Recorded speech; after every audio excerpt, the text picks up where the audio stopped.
इंदौर से लगभग 50 किलोमीटर दूर एक छोटे से गांव धामनोद में अर्जुन नाम का एक 16 साल का लड़का अपने माता पिता के साथ रहता था। उसका परिवार एक साधारण किसान था, जिसकी आय मौसम और मिट्टी की कृपा पर निर्भर थी। अर्जुन की आंखों में एक अलग ही चमक थी, कुछ बड़ा करने की, कुछ अलग करने की। स्कूल के बाद वो खेतों में पिता के साथ काम करता, लेकिन उसके सपनों की दुनिया मोबाइल में देखे गए रोबोट्स, मशीन लर्निंग और तकनीकी इनोवेशन से बनी थी। दो कॉल टू एडवेंचर। एक दिन गांव के सरकारी स्कूल में एक तकनीकी मेले की घोषणा हुई, digital India youth innovation challenge. इसका विजेता सीधे दिल्ली में होने वाले राष्ट्रीय स्तर के प्रतियोगिता में भाग ले सकता था। अर्जुन ने फैसला किया कि वो एक स्मार्ट सिंचाई सिस्टम बनाएगा, जो मिट्टी की नमी के अनुसार पानी की मात्रा तय करेगा। उसके पास लैपटॉप नहीं था, बस एक पुराना स्मार्टफोन और इंटरनेट का सीमित डेटा था, लेकिन उसका जुनून असीम था। 3 अस्वीकार, रिफ्यूजल ऑफ द कॉल। पिता बोले, बेटा पढ़ाई के बाद खेत संभालना है, ये सब बड़े शहरों के बच्चों के काम हैं। माँ ने भी चिंता जताई, प्रतियोगिता में क्या मिलेगा,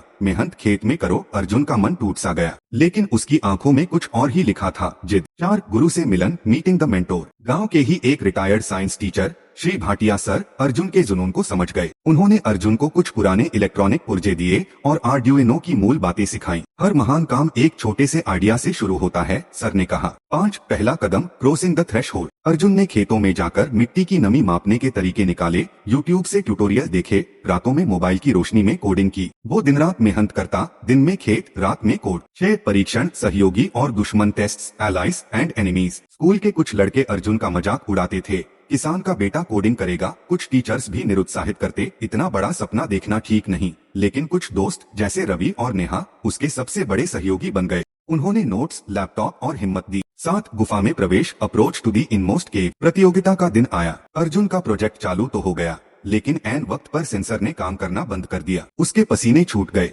मंच पर जाने से पहले उसने एक आखिरी बार वायरिंग चेक की और मन ही मन पिता की कही बात याद की, जब तक हार नहीं मानेगा तू हारा नहीं है। 8 असली परीक्षा, ऑर्डियर। अर्जुन ने मंच पर जाते ही पूरी ईमानदारी से कहा, मैं किसान का बेटा हूँ और ये प्रोजेक्ट मैंने अपने खेत के लिए बनाया है।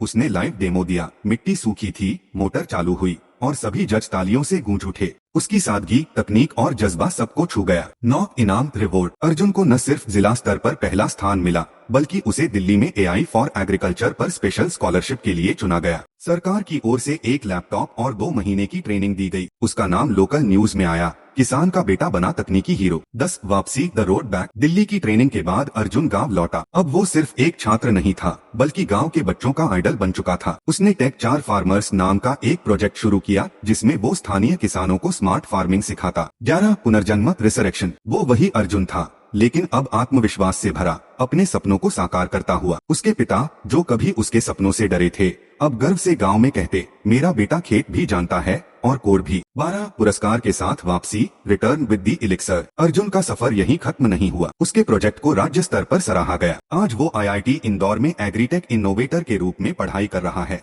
और गांव-गांव जाकर टेक्नोलॉजी से बदलाव ला रहा है। मोरल, हार मत मानो। जब रास्ता न दिखे तो खुद रास्ता बनाओ। जब सपनों पर लोग हंसे तो उन्हें सच करके दिखाओ। कुछ भी असाधारण करने की कला उसी में है, कभी हार मत मानो।